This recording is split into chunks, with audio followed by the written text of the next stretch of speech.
Welcome to the King Connections podcast. I'm your host, King, and I'm joined by real estate investor Michael Glaspie. How you doing today, Michael? I'm doing well. I'm doing well. Thanks for having me. Thank you for your investment of time, energy with joining the podcast today. One of the first questions I love to ask is really kind of set the tone. I'm a firm believer that Einstein said that energy is everything, and everything is energy. So, with that being said, my question would be, what's your spiritual energy number right now? Meaning, from a spectrum of zero being life sucks to 10 being life is awesome. Where would you say you fall into that spectrum? I'm currently I'm at a 10. I'm at a 10 myself. Yeah. Excellent, excellent. And the reason I asked that question, like I said, is because I've had meetings I've had or events and folks a lot of twos and threes. It's best to ask people to leave the room because they're not going to be present, engaged, and they're going to be adversarial just because they don't want to be there. But people at eights through tens, then they're going to be present, engaged, and infinite possibilities can happen from those discussions. So thank you for I love indulging that me with that approach. question. Yeah, absolutely. Absolutely. And so as I begin, I know that you've done a lot of great things in your life, had a lot of great accomplishments. So what do you see as your purpose in life? So yeah, with that's a great question. So how I just mentioned, I'm kind of at that energy level of 10, which I'm glad that you asked because I've never actually heard that question asked that way and for that purpose. So that's a beautiful question. I'm stealing that from you. By all means. But as I've overcome a lot of different challenges in my life, which many people do, I really started to notice that hindsight being 2020, if I had just known some of the things that I know today at a younger age, regardless if that was me as a child or me as a young adult, whatever the case may be, then I could have avoided so much heartache and pain over the years. And so now my purpose in life is just to try to shed that light to as many people as I can, very specifically those who feel like they're trapped currently because they have a limited mindset when it comes to around money or opportunity or their belief in themselves or their skill set. Very similar when I came out of the military, so many veterans feel like they don't have anything else. So I have to stay in the military because I can't go out and get another job, or I have to stay in the military because it's a safe paycheck. And that feeling doesn't just live there. It's across the world for anybody who may be in a job who feels the same way. So my purpose in life is to try to get on as many platforms as I can and try to educate individuals on just the various opportunities out there to make money, to give yourself that time freedom and that financial freedom. I love that purpose. I definitely support it and I'm definitely in alignment with it.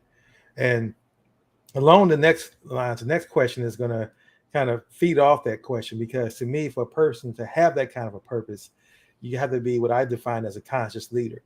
And a lot of people use that term conscious leader in a lot of different ways nowadays.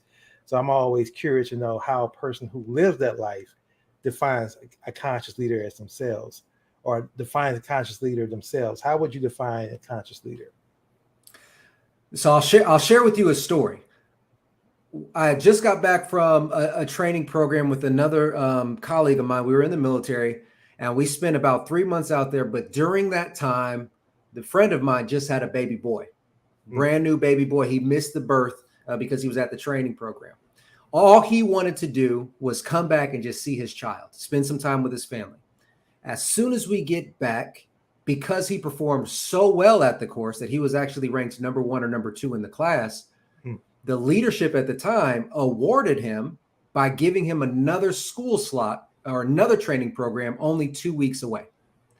And at that time, he could care less about the training. All he wanted to do was be with his son, right? Be with his family, which is fair. Right. So to answer your question, a conscious leader is being aware and being present and understanding what the needs are of his team, of his subordinates, of his colleagues, of his peers, whatever definition you want to kind of give that, or whatever perceived variation there is.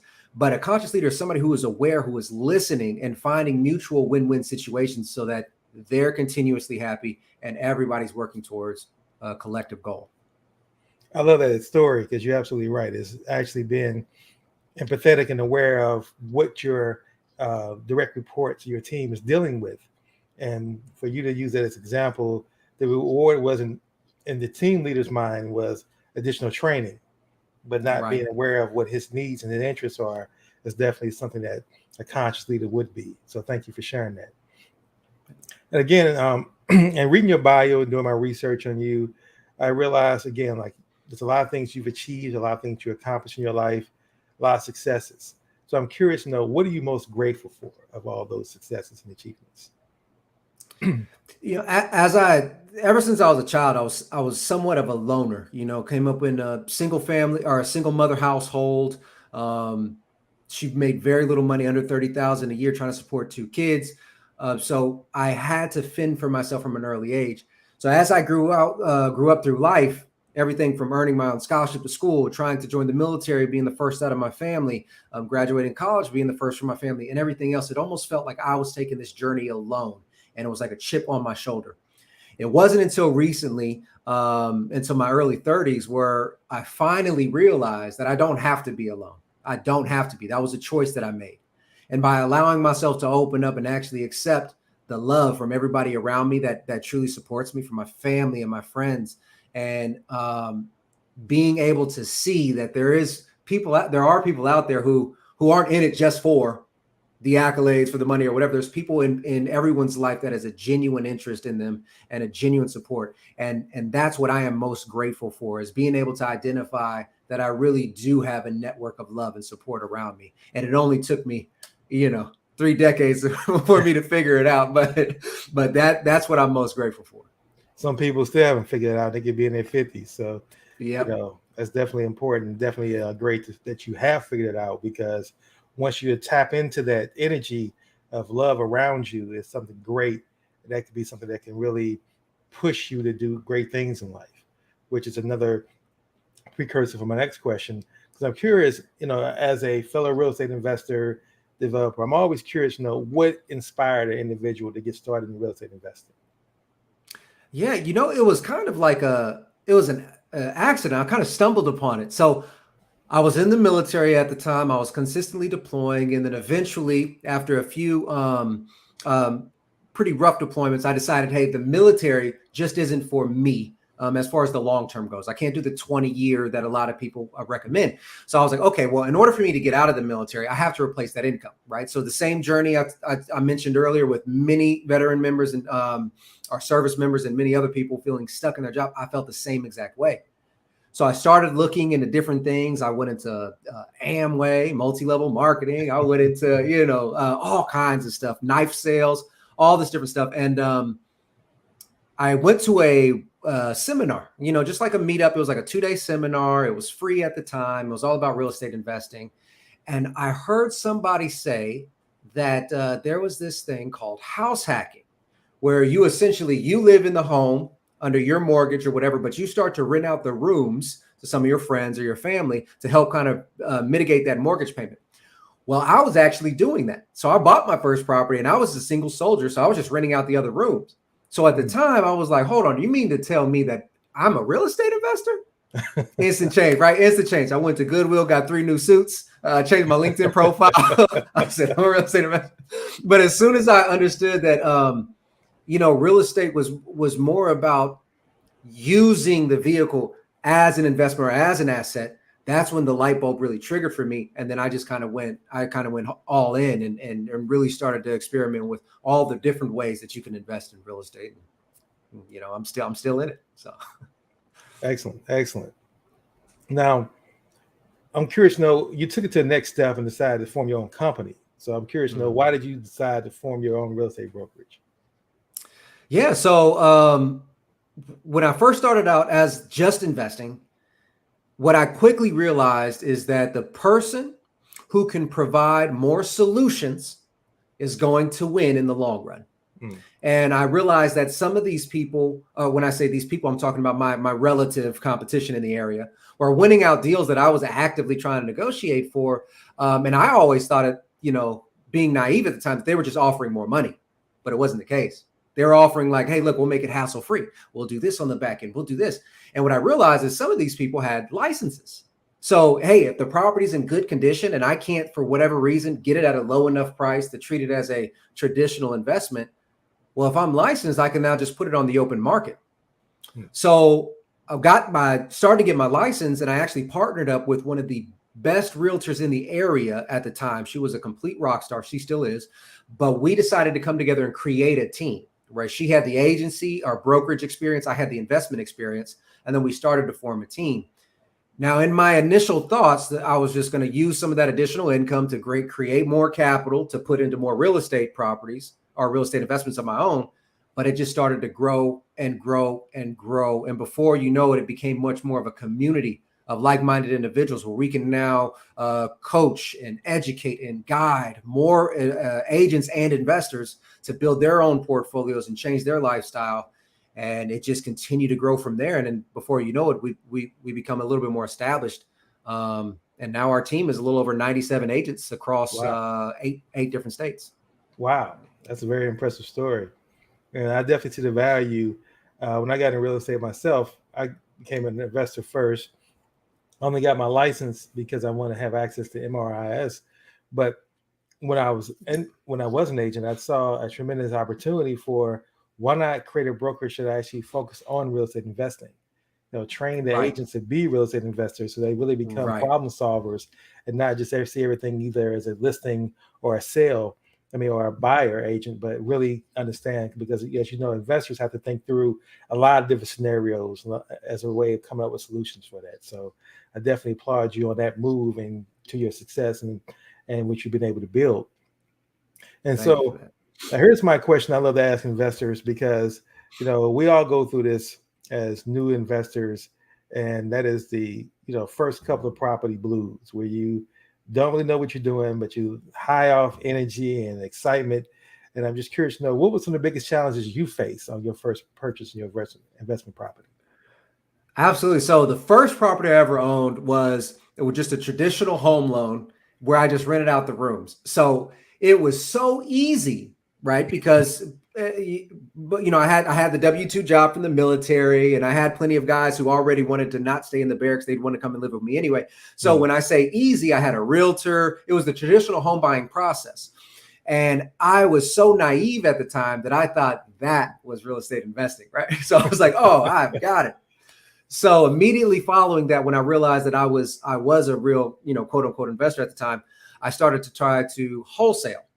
And what I found that was very difficult was, as I was doing all of the traditional ideas behind it, as far as buying leads from a list, being able to skip trace those leads, sending out mailers, cold calling, door knocking, I realized that over 300 outgoing messages, whether that be mailing, door knocking, or whatever, I only had like 7 to 10 people actually respond to me. Then out of those 7 to 10, I think I have one that was potentially willing to go under contract. And so I started looking for more creative ways. But then when I finally got my first wholesale deal under contract, I had overanalyzed the numbers. I was a little too optimistic. I was a little too, again, naive, thinking that, I'll make it work, because if I can do this much, then somebody will be willing to pay this much, instead of really looking at what the market is telling you that you can get for the property. So I put the property under contract, and I was able to negotiate, and I believe everything was fair. She said that she needed $60,000 to get out of the property because she still had a mortgage on it. Her brother at the time was living in the property, had nowhere else to stay, and everything was going fine. I said, hey, look, I'll give you the $60,000. I'll just need your brother out by the time that I'm ready to sell it. The brother started moving, and then all of a sudden, I got orders to deploy, because I was still active in the military and I was within special operations. So our orders come down, and it's like, hey, you're out the door here in a few weeks.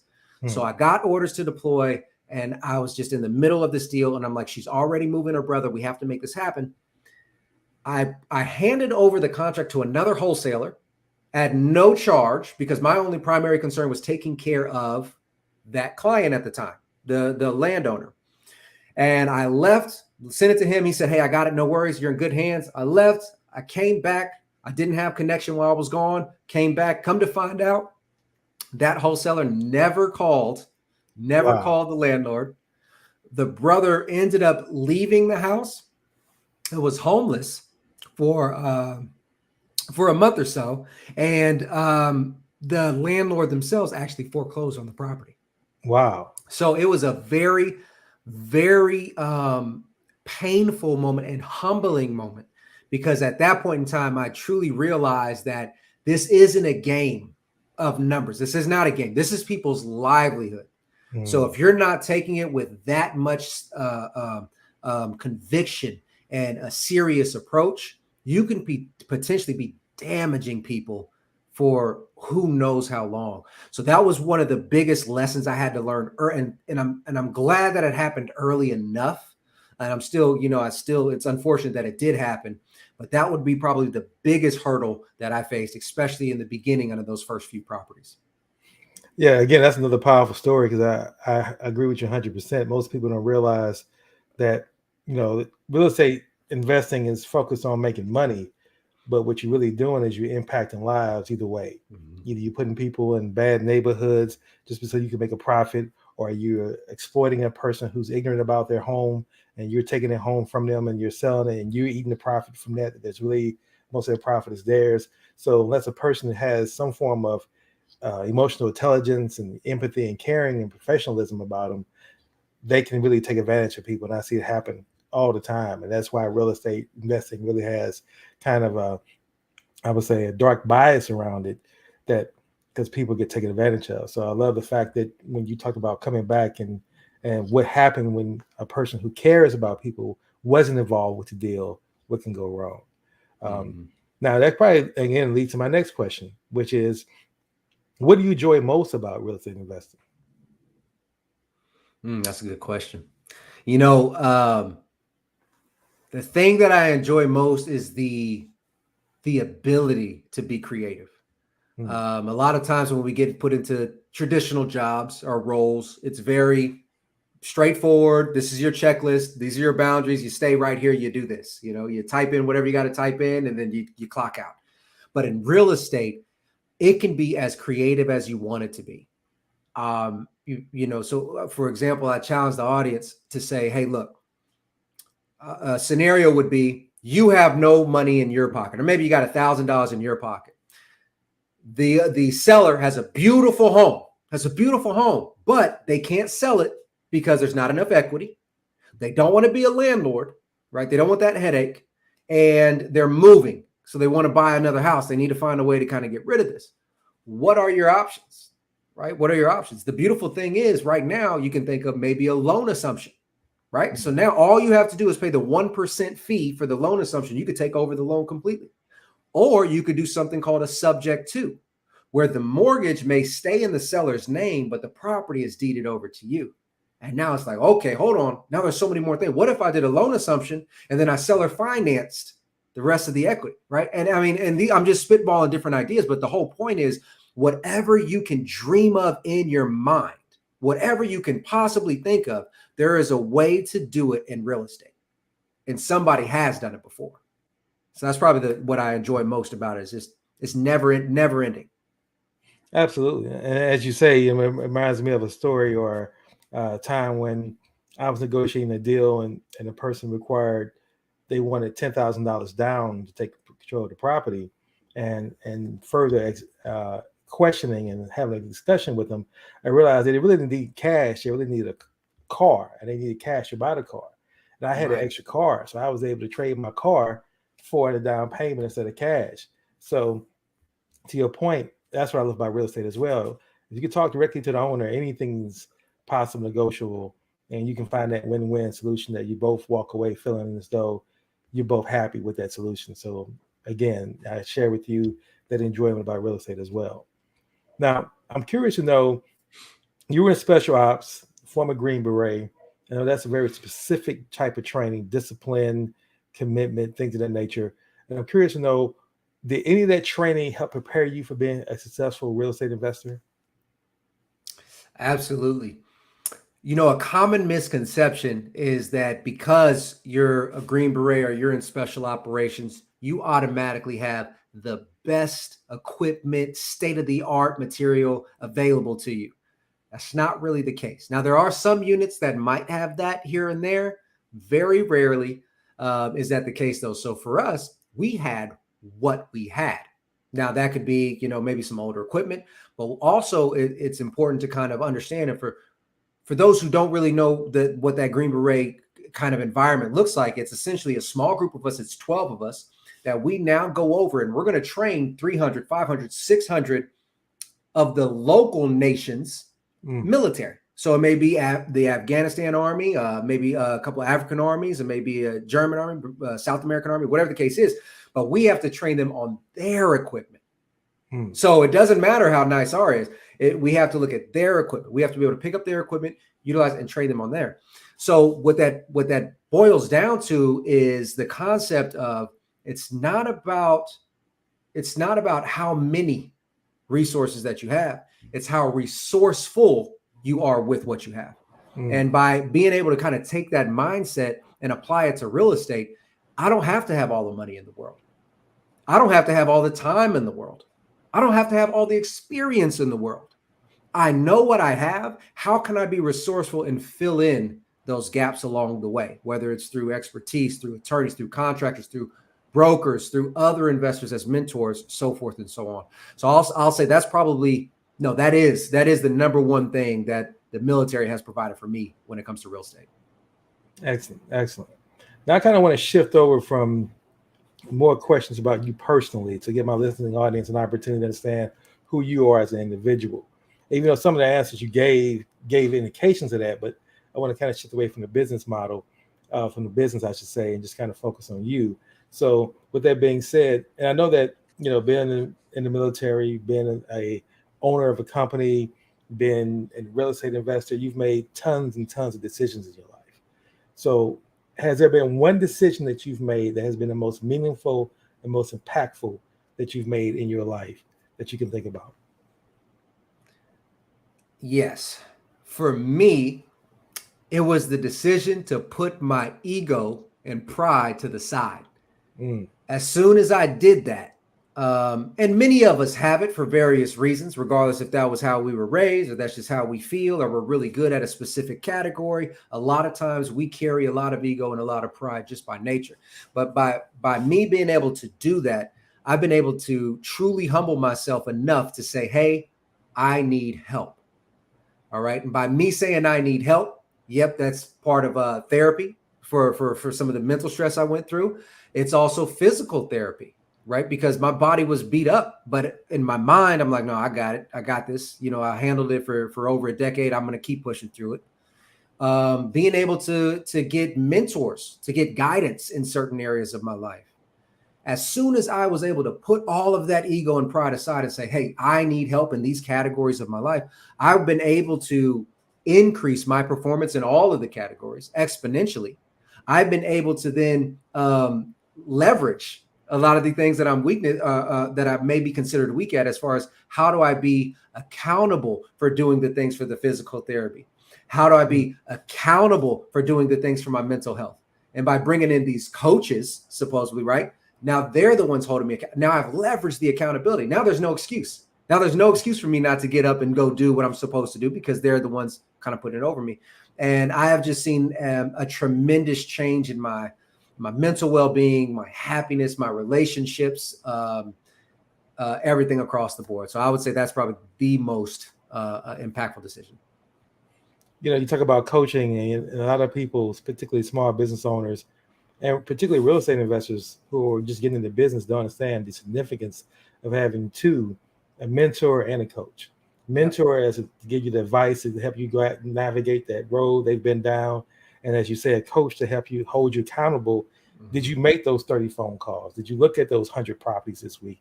Did you attend those open houses, right? Not that you should, but did you? And why not? And holding your feet to the fire. I think that's really important in helping a person go from being an inspiring real estate investor to actually being a successful real estate investor.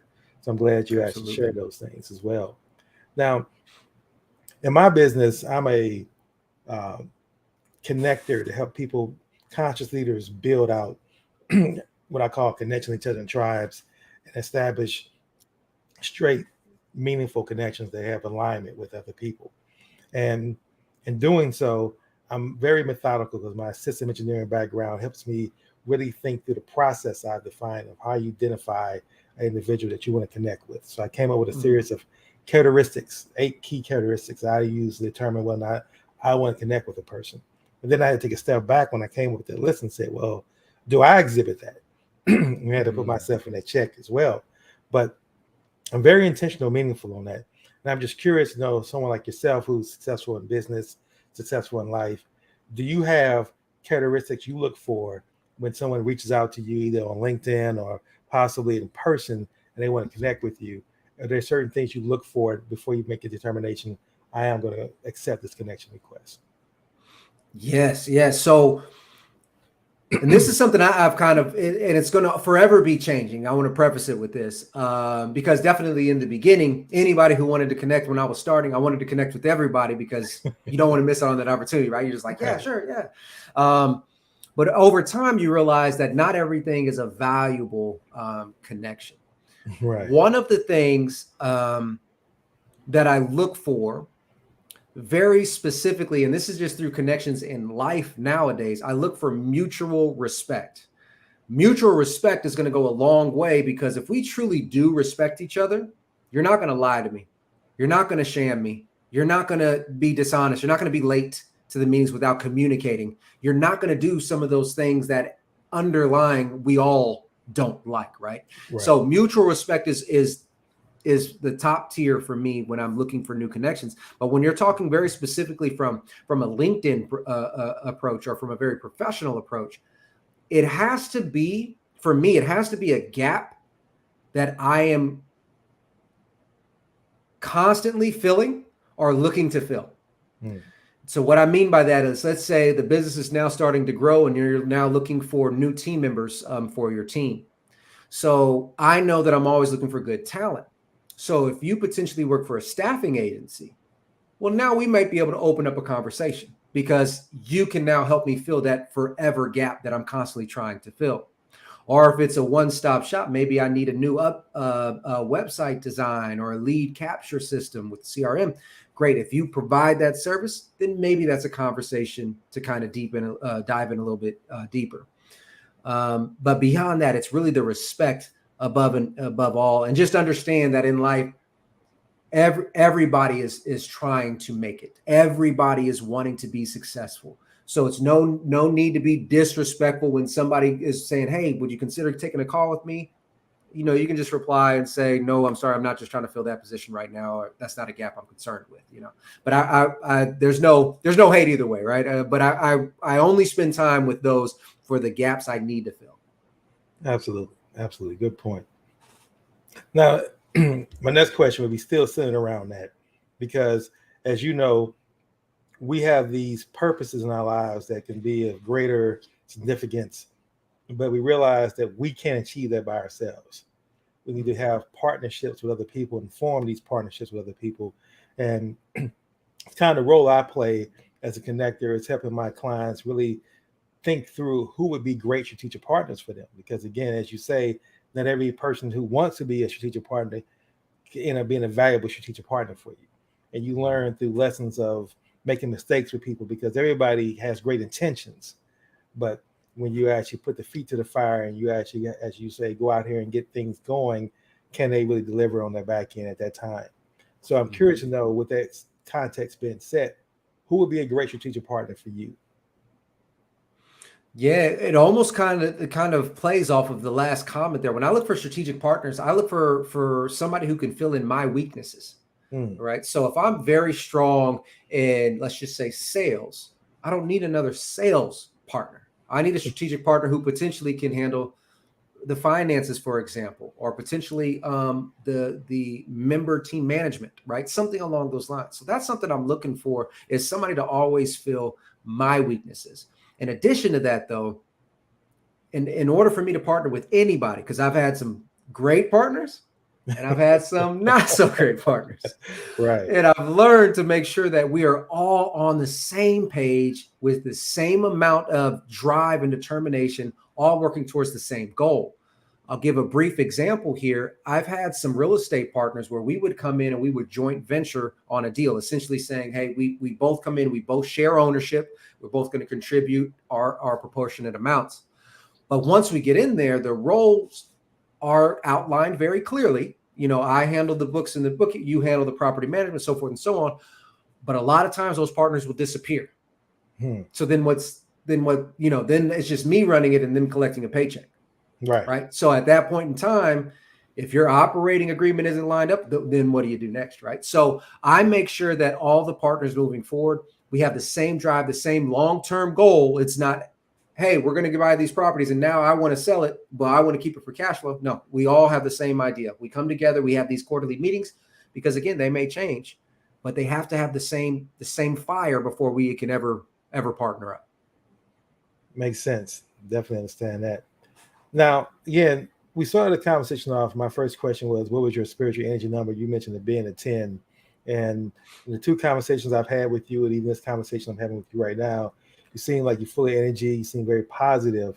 And I'm always curious to know, what do leaders who have to deal with all the negative media that the news cycle nowadays likes to put out there, whether it's on racial issues, whether it's on political issues, whether it's on environmental issues, war issues, or just constantly nothing but negative information constantly bombarding our mindset. So I'm curious to know, what do you do as a morning ritual to kind of keep that out of your mind, stay focused, stay positive, and when you go out interact with your direct reports and your team, you're still that same positive individual? There was an old story about a man who said that there was two wolves inside of him fighting a war at all times. And his grandson asked him, well, Grandpa, which wolf wins? And he said, whichever one you feed. Right. And so I am very conscious of what I feed myself day in and day out. So to that point, for the morning routine, there's a book out there called Miracle Morning. And they have different versions: Miracle Morning Millionaires, Miracle Morning, so on and so forth. But an acronym they follow is called SAVERS, and it stands for silence, affirmation, visualization, exercise, reading, and scribing, which just means writing. Now, those 6 traits right there, done every morning, are what 98%, or I can't remember the number, of most successful CEOs do in the world. They do a variation of those. So the person who wrote the book said, why don't we do all of them? And the beautiful thing is, even if you do just 1 minute for each, and it only takes you 6 minutes, you've now set the intention for the day. Now, I used to be extremely strict on that, but now I still make sure that I get up. I'm still stretching. I still have my silence period, which is your meditation or your yoga, where it's just me and self-thought. And the exercising is some form of stretching. You're getting that movement going, and you're setting your intention for the day. I think for me, that's the most important, because I know that I have a volatility about me that I know one thing can just set me off, and now my day is just kind of ruined. I know that that's a possibility, right? So I don't take in that bad social media. I don't watch the news too much. I try to avoid those things because I know how it's going to impact me. So it's just one of those decisions I make early in the morning. Smart decision and useful information there. Thank you for sharing that. Now, my last 2 questions, as we get down to, are some of my favorite questions, because it really helps me to get a context of how a person thinks. And again, for me, everything's data. I'm a data-driven individual. And so my next question, I'll set the context for it, is there a king connection you would like to meet? And what I mean by that is not necessarily a play on my name or a play on my company, but it's more of a name or a title I defer to an individual who has achieved a certain level of success in life, whether it's professional, personal, or career. And they could be a celebrity, but someone who you really admire, and you're saying to yourself, if I was to connect with that individual, we can achieve great things together.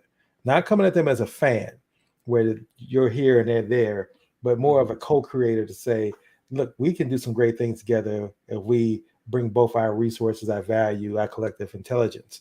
And so, for example, a person like that for me is Magic Johnson. And so I've developed a system approach, because I believe everybody's accessible, right? There's always a way to get to someone, but when you get to them, it's how you get to them that's key.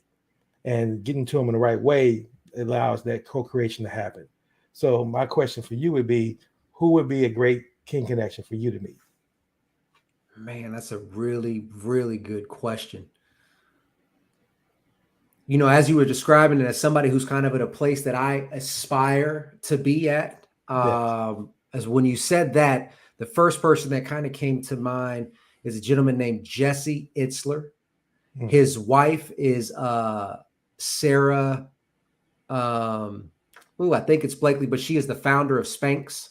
And he has sold several different companies and started several different multi-million-dollar companies as well, to include a coconut water company that I can't remember the name of. But the reason why he sticks out to me so much is because although he's extremely successful, his wife was an independent billionaire, he's an independent billionaire, and they have a beautiful family together. He still makes time to live day in and day out and be present with his family, with his father, who is now sick and starting to get some dementia and things of that nature. He's able to sit there and spend all of that quality time around him, even though he has these so-called massive empires. And just being able to see how somebody came through their journey along the way, being able to build these things, but never sacrificing being present in the moment, to me, is something that I aspire to have as I continue to grow in the future. So I would have to say Jesse Itzler. Good. Great. I'm going to look him up. I'm familiar with the company Spanx, but not him personally, but that you described him. So I get so much data from that. It gives me a chance to research and learn by other individuals who I may not know. So that's one of the reasons why I asked that question as well. And then my last question would be, what book would you recommend that you say that has had the most influence on your life? Or maybe a book that you read recently that might just be most impactful that you read this week that you would like to show our listening audience as, this is a book I would recommend that everybody check this out. You know, I believe everybody in life has an aha moment, right? So it's like everybody can talk to their blue in the face, and then all of a sudden you hit that aha moment. You're like, wow, I can finally see it. And a book did that for me. And the book was The Compound Effect by Darren Hardy. In this book, he talks about how the small incremental disciplined actions over time can result in massive improvements or gains, or not massive negative effects over time. Here's a question for your audience. This is something that was written in that book. I'm not sure if he created it or not, but would you rather have $1 million today or a penny that doubles every day for 31 days? Oftentimes people would select the $1 million, but in fact, in reality, that penny, when it doubles every day, on that 31st day, it's going to be worth over $3 million, which is insane to think, with it just being a single cent penny. But that's the power of compounding. If you're just striving for 1% improvement in an area every day, you will be surprised at how much better you can get over time. So that has been the most impactful book to this date for me. Excellent choice. I've read that book. You're absolutely right. It definitely is a book that definitely it's a paradigm shift in how you begin to understand the importance of just making small incremental changes, because most people in our society teaches us that you want to make immediate change. You want to go from not working out to, I want to do 100 push-ups next week. I'm going to run 5 miles. You do that maybe one day and then it's done. As opposed to I'm just going to do 5 push-ups and then 6 push-ups, 7 push-ups, 8 push-ups. Then next before you know it, you're doing 100 push-ups, and it's much more easier. And I've actually gone that route of doing 100 push-ups in 30 days by not starting off at 1, but starting off at 30 and just increasing it till I got to 100. And I realized I had never, and I've done it at 50. And I've never done 100 push-ups in my life before. But it's because I understood the power of incremental change that got me to that goal. So definitely thank you for sharing that. And I love that. As we begin to wrap up the show, I want to give you an opportunity to share any closing thoughts you may have with our listening audience, words of wisdom, and then of course any contact information for those who resonate with you and want to contact you and build with you going forward. Yeah, well, I love what you're doing. I'm loving this platform. So I recommend to the audience, guys, education without application, it leaves you stagnant, leaves you nowhere. So if you guys are feeling inspired, if you guys are feeling anything in life, it doesn't even have to be real estate. Just go for it. Just try it. Just try it out. Don't live a life of regret saying, I wish I would have. Now, if you guys are trying to get in contact with me, best way is just going to be email. You guys can find me at Michael Glaspie at 5pillarsrealty.com. And that's all spelled out, no numbers there. And you guys can just shoot me an email. We can go from there. And I make sure when I put out the link for reposting that your email address is in your actual description of this show, so folks will be able to click on it and get to you that way as well. So again, Michael, I want to thank you for being a part of the King Connections podcast. Again, your investment time, energy, words of wisdom, spirit. I appreciate all that. Thank you for this Friday. Yeah, thank you for the opportunity. And listening audience, thank you again for listening to another episode of King Connections podcast. And until the next episode, I want everyone a very blessed and productive day. Thank you.